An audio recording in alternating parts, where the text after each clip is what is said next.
मुगलों के शासन काल में भी हमारे महायोद्धा छत्रपति शिवाजी महाराज,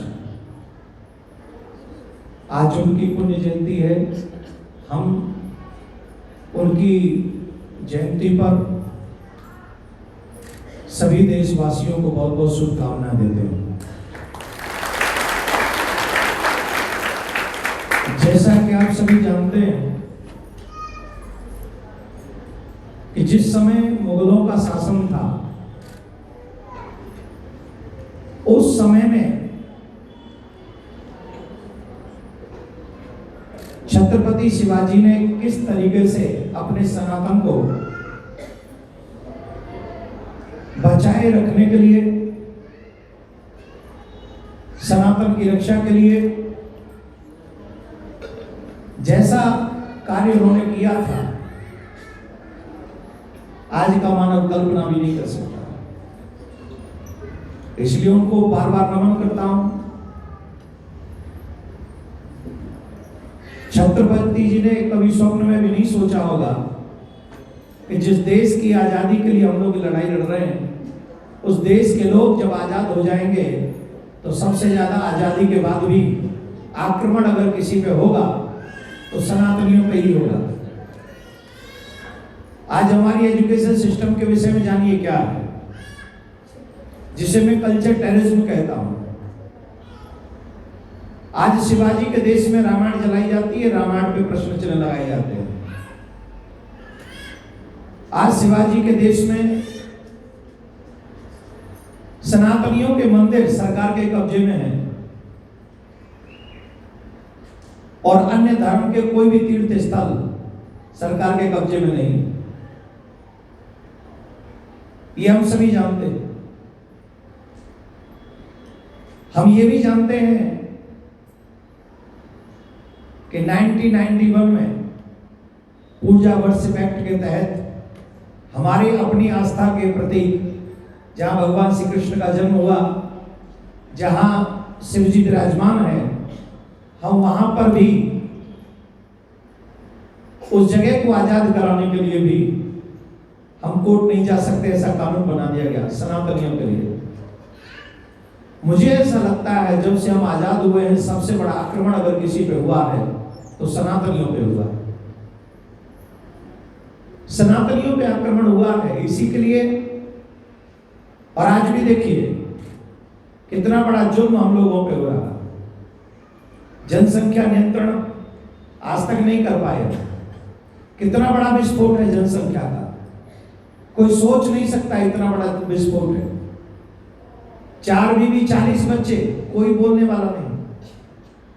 मैंने तो अभी कुछ दिन पहले परसों ही कहा कथा में छिंदवाड़ा में कि जब तक जनसंख्या नियंत्रण कानून ना आ जाए तब तक प्रत्येक सनातनी को भी संतान कम नहीं ज्यादा ही करनी चाहिए। 5 5 6 6 जो भी बन सके अवश्य करना चाहिए। इसके लिए बहुत ज्यादा जरूरी है कि शादी समय पर करें, शादी समय से करें, बहुत जरूरी है। कल्चर टेररिज्म, आप देखिए हमारे बच्चों को जो एजुकेशन दी जा रही है वो कैसी है।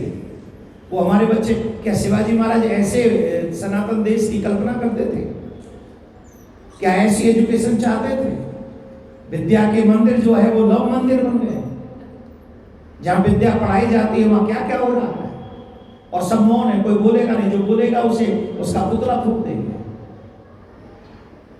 हमने तो कहा है कि जनसंख्या नियंत्रण कानून बनाओ, लेकिन जब तक नहीं बनाते तब तक सनातनी तुम अकेले इसका पालन मत करो।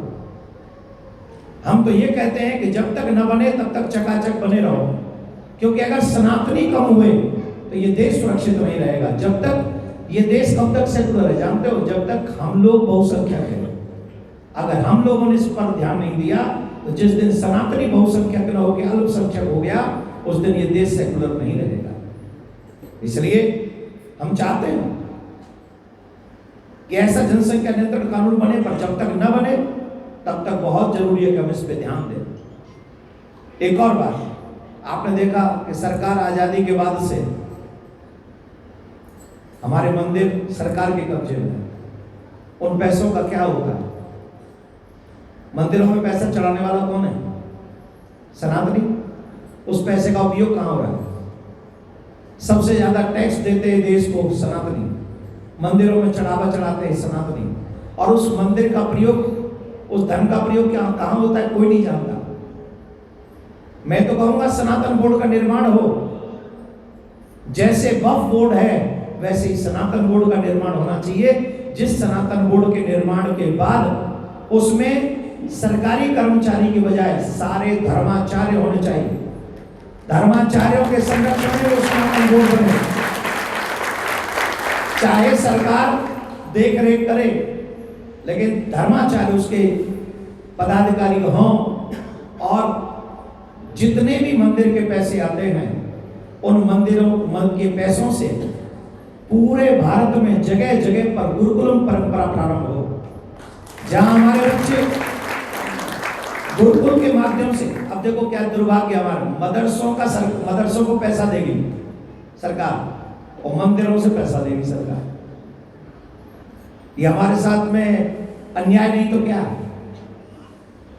आप रखिए ना हमारे मंदिर के पैसे, लेकिन सनातन बोर्ड बनाइए, और सनातन बोर्ड बनाकर धर्माचार्यों को उस बोर्ड में रखकर जितने भी डिस्ट्रिक्ट हैं उतने डिस्ट्रिक्ट, एक डिस्ट्रिक्ट में 5 गुरुकुल जो हाई फाई होने चाहिए। हाई फाई मतलब जो अपने बच्चों को सही ड्रेस कोड दे, जो अपने बच्चों को सही एजुकेशन दे, जो सनातन परंपरा को जिंदा रखें, और सनातन परंपरा को पढ़ाते पढ़ाते अंग्रेजी भी पढ़ाएं, आज की आधुनिक विद्या भी उनको प्रदान करें, जो सांस्कृतिक संपन्न भी हो और आधुनिक विद्या से भी संपन्न हो। ऐसे गुरुकुलों का निर्माण मंदिर के पैसों से होना चाहिए। होना चाहिए कि नहीं होना चाहिए? लेकिन इसकी तरफ कौन ध्यान देगा? हम सबको ध्यान देना होगा। हम जब तक नहीं सोचेंगे तब तक सरकार, हम जब तक आवाज नहीं उठाएंगे, कोई सरकार, आजादी के 75 साल हो गए, क्यों नहीं सोचा गया इस तरफ कि हमारे मंदिर के पैसों का क्या हो रहा है? आज भी काशी में विश्वनाथ, आज भी मथुरा में श्री कृष्ण कहाँ है? बंदी गृह में है कि नहीं? आज भी उनके ऊपर अन्य लोगों की छाया है कि नहीं? तो इसके तहत बहुत शीघ्र हमें ऐसा कार्य करना चाहिए, जो हमारे काशी में जो ज्ञानवापी मंदिर है, मथुरा में जो कृष्ण मंदिर है, वो स्वतंत्रता के साथ हम सभी वहां सेवा पूजा कर सके, ऐसा जरूर हमको करना चाहिए। कल्चर टेररिज्म से, ये जो एजुकेशन सिस्टम में कल्चर टेररिज्म घुसा है, उससे भी हम आजादी चाहते हैं, और वो गुरुकुलम के माध्यम से ही होगा। इन तथ्यों को लेकर ही कुछ प्रेस कॉन्फ्रेंस मुझे करनी थी, जो मैंने अपनी बात रखी है।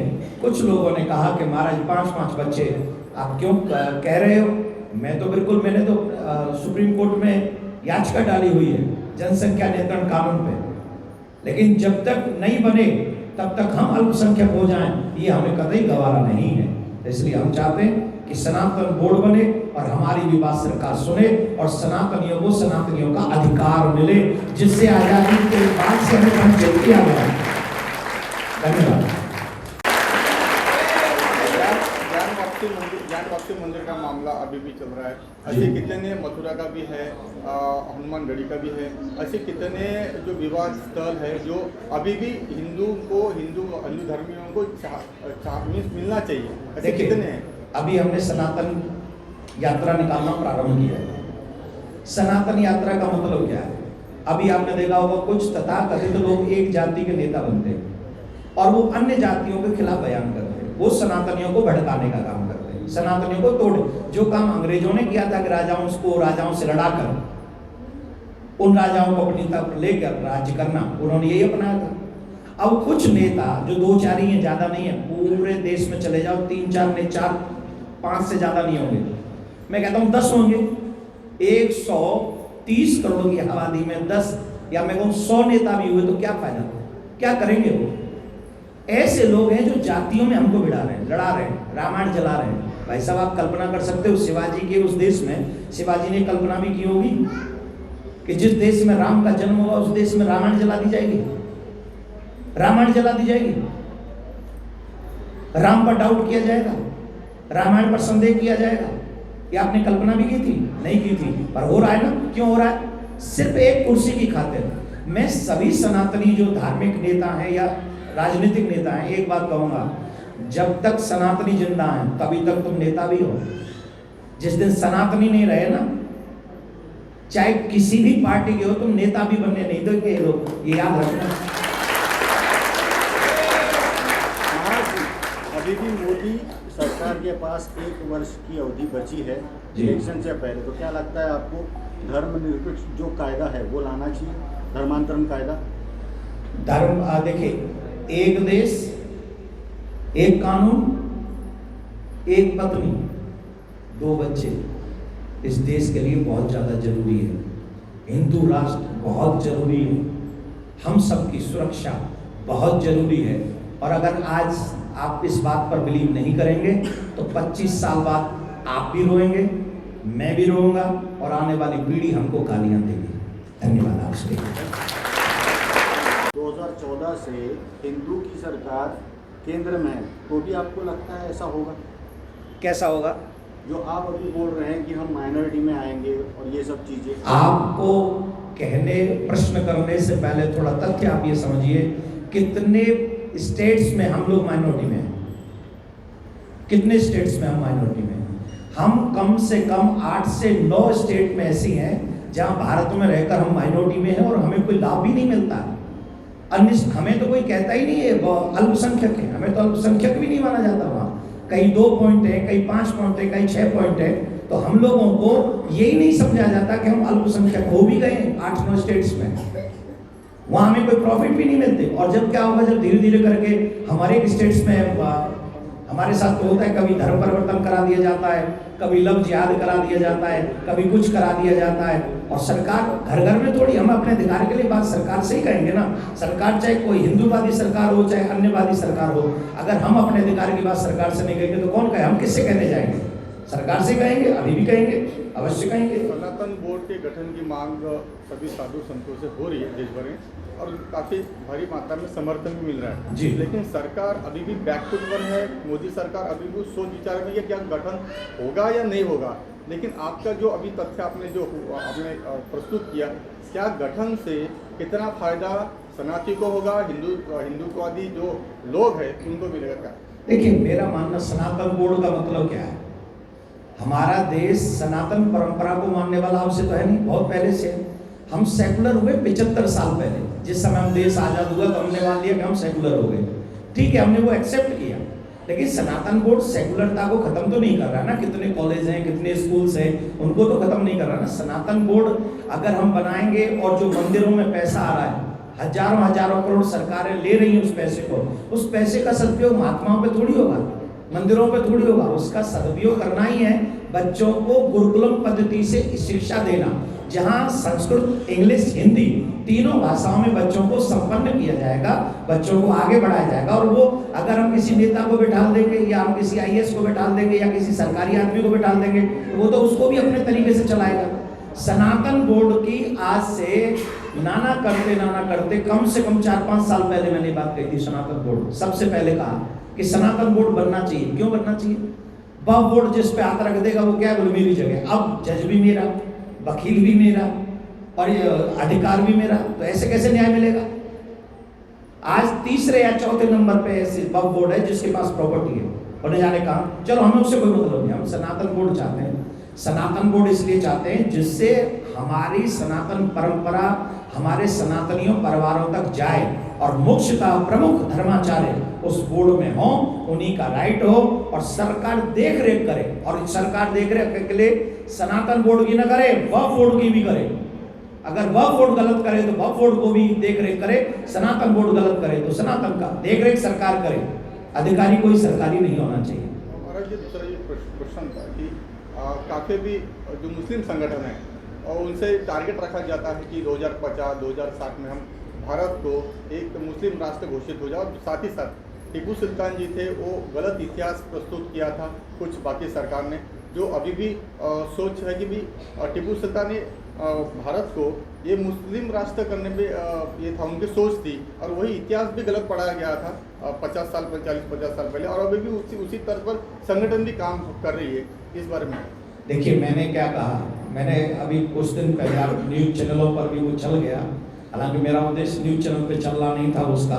मैं तो कथा में बोल दिया कि हर सनातनी 5-5 बच्चे गोद में खिलाए। मैंने क्यों बोला?